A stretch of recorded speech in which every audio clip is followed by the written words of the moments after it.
you are a great leader and you want to help your team by helping them resolve the conflict. You want everyone to get along.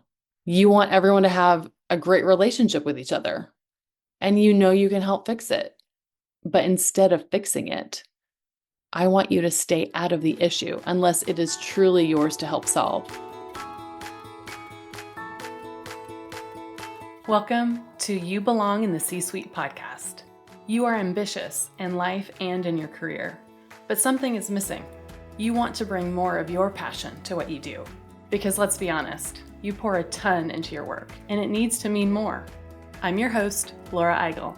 I'm a mom, wife, PhD, coach, advocate, introvert, and indoor rowing fanatic. I'm passionate about living a life that's in line with my values. We'll give you the actionable tips and tools you need to lead with your values, make a difference, and have career success.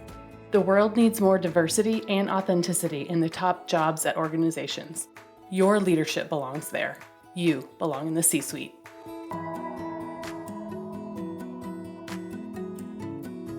What gets you up in the morning? What drives your decisions? What do you stand for? No idea, not even sure where to start? I use my values to guide my life and career. It's the basis of how I've built boundaries for myself and stuck to them. Are you ready to dig into what matters to you? Go to thecatchgroup.com to download your free values worksheet. That's thecatchgroup.com to download your free values worksheet to get to your core values and take action on what matters most.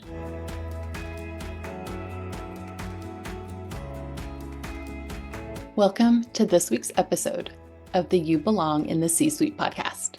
In the work that I do with leaders, through coaching and working with teams to build their team cultures, I often see a common mistake that permeates in all of these situations. People are not having difficult conversations with each other. I'll say it again. People are not having difficult conversations with each other. And there's lots of reasons for that. Here's a couple. They don't want to create more conflict. They don't want to put someone on the spot. They don't want to be the bearer of bad news. Maybe they don't want to disrupt the relationship that they have with someone. They maybe don't feel prepared to have the conversation. Maybe they want to give the person the benefit of the doubt. They don't want to make the other person feel bad. Maybe they don't want to receive feedback themselves. Sometimes they're avoiding giving negative feedback to someone who has power or hierarchy over them. Maybe they don't think the other person is receptive to the feedback. Or maybe they don't want to be the first one to bring it up or bring something up negative in front of a group. That is a lot of reasons to not have difficult conversations. No wonder we aren't having these kinds of discussions. But I think that a lot of other things are happening because we're not having these difficult conversations, probably more conflict. So I want you to think about a conversation that you know you need to have with someone, but you just haven't yet. Is it because of one of the reasons that I just mentioned? Or is it something different? What is holding you back from having the conversation with the person? I often find that people are having the conversations, though, just not with the right person. They may be venting to someone, they might be seeking guidance, they might be giving feedback to a third party, like to someone's manager, but not really to the person. That's called triangulation. Let me give you an example of triangulation. So we have person A, person B, and person C. Person A is working with a peer. Let's call them person B. Person B has missed several deadlines, promised that they'll deliver, but they keep falling short, which impacts person A's deliverable and the overall perception of the team. Person A complains about person B to their manager, who is person C. Now the issue has been triangulated. Sometimes we do not take the most direct route to get to the issue because we don't want conflict. But often the shortest route is the best route for resolution. What's stopping person A from going directly to person B? Well, lots of things. Maybe they value that relationship and don't want to mess it up. Maybe they think it's person C's role to get person B back in line and to give them that feedback. In most situations, unless there's no psychological safety or if there's a bigger issue that needs to be escalated because of a code of conduct thing or another sort of violation, the most direct route is usually best. So in most situations, the most direct route is usually best. And that's for person A to give feedback directly to person B. So who are you in this triangle? Are you enabling this triangulation by being person C and resolving the conflict by being a go-between for the conflict resolution? Or are you person A and you don't want to have the conversation with person B? Or are you person B and maybe you don't have the self-awareness of the impact of your actions to the broader team? In different situations, you may be a different point in the triangle. So how can you ensure that you don't triangulate and instead get to a straight line from person A to person B and give that direct feedback? The first thing you need to do is really just know your tendency, your personality or communication style. That may dictate if you are even in the situation to begin with. An assessment that I use in coaching and team development is called the Hogan Assessments. It has a scale on it that measures interpersonal sensitivity, among many other scales that it measures.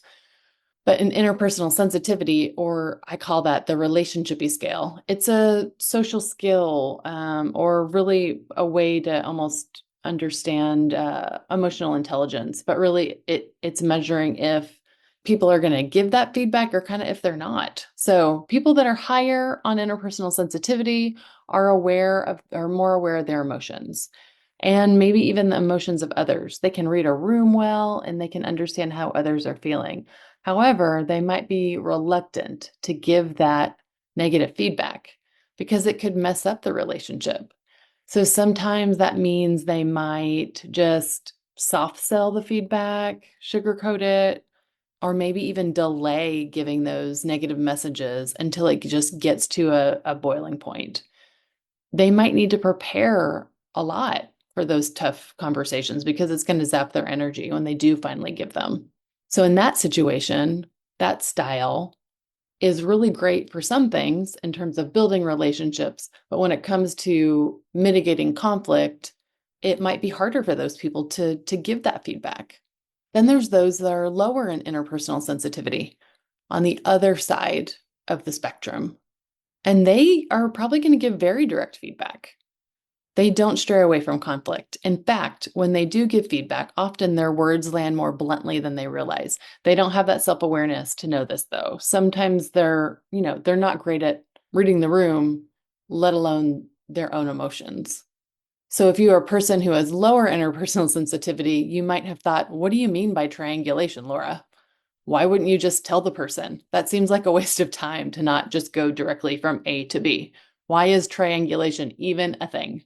So the first thing you need to do is to really know your style and how you might be showing up in triangulation.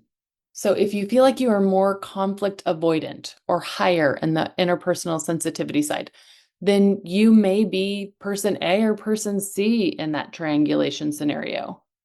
You could be person A and seeking out another person to talk to about the issue because you may not want to talk to person B directly about it.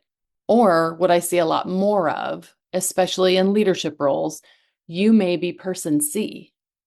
You are a great leader and you want to help your team by helping them resolve the conflict. You want everyone to get along. You want everyone to have a great relationship with each other. And you know you can help fix it. But instead of fixing it, I want you to stay out of the issue unless it is truly yours to help solve. The question I want you to first ask person A when they come to you is, when you talk to person B about it, what did they say? So in that way, you are modeling for them that the direct path is the first path.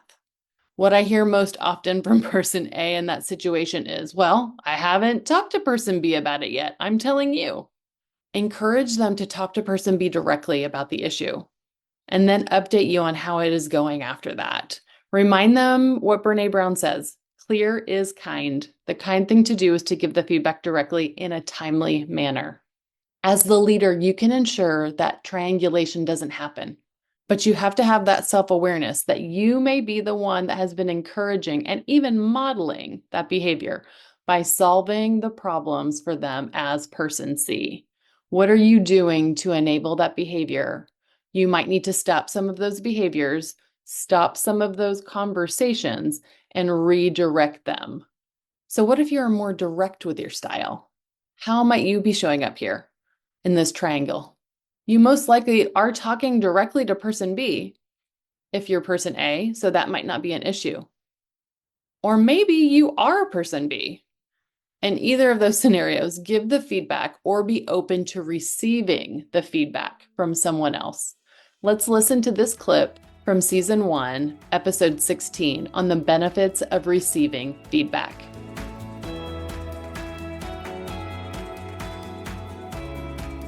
Now, here are the top 3 reasons why receiving feedback is a gift. First, it keeps you on the course or puts you back on course faster. When you get feedback, you can celebrate or recalibrate. If it's feedback for how amazing you're doing, then great, keep doing that. Take a minute and celebrate that you are amazing. Do more of that. Model more of that behavior for others to see. If it's feedback to get better, then you can get back on course. You can recalibrate. Listen, let it soak in, and figure out what you need to do to recalibrate and move forward in a different way. This gives you clarity. I was once asked by a leader if I wanted negative feedback or not. Of course I do. I want all the feedback. One of my values is growth and development, so I love feedback. But yes, of course, I want the feedback to help me get better. I don't want to go down a path that isn't the right one. I want to succeed. If someone knows that I'm going down the wrong path, I want them to tell me. I want to know sooner rather than later so that I can succeed for the team in a different way. I don't want to be left guessing, and worse off, I don't want to be going down the wrong path when I could be progressing on the right one. Help me help myself, please. I'll take that gift anytime, even if it's a hard message, especially if it's a hard message. The second reason getting feedback is a gift is that you can be led to the next right action. It may be a blind spot that you have, something you can't see for yourself, a path that you would never have taken or not taken at that time because you were so dead focused on the path that you had set for yourself. When I'm feeling overwhelmed or unsure, I sometimes ask others for feedback to ensure I am on the right path, almost like a validation of my next action. Am I thinking the right way? What other things should I consider? Oftentimes, the best idea isn't your own idea, or the best insight comes from others and can lead you to that next right action. The third reason that receiving feedback is a gift is that it opens up more conversations and deepens relationships. If someone has come to me with feedback and trusted me with how they are seeing something, it can lead to a more honest relationship. One way to break trust easily is to withhold the truth or sugarcoat something.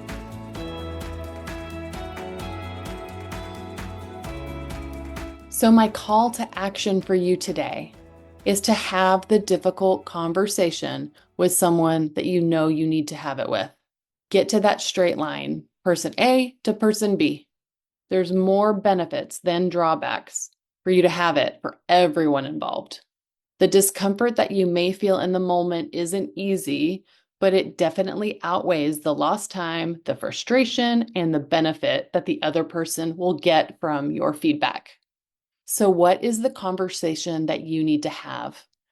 And when will you have it? As a leader, when coaching your team, how can you ensure that you aren't enabling triangulation and instead encourage your team to have direct conversations with each other? To help them do that, be a model for them, ask for feedback, and then listen. By doing some of these small things, you'll be modeling a culture of feedback for your team. This is a topic that is just so very common in the work that I do with my coaching clients, in one-on-one coaching, group coaching, and in the team sessions that I do. When I work with leaders, I also teach them different ways to give feedback by building their skills in my Values First Leader workshop. I'm now booking team development sessions for 2025, which can include topics like this to build a culture of feedback for your team. reach out to me through my website, thecatchgroup.com, and click on the Work With Us tab at the top of the page to learn more. Or reach out to us directly at hello@thecatchgroup.com. Remember, your leadership belongs here. You belong in the C-suite.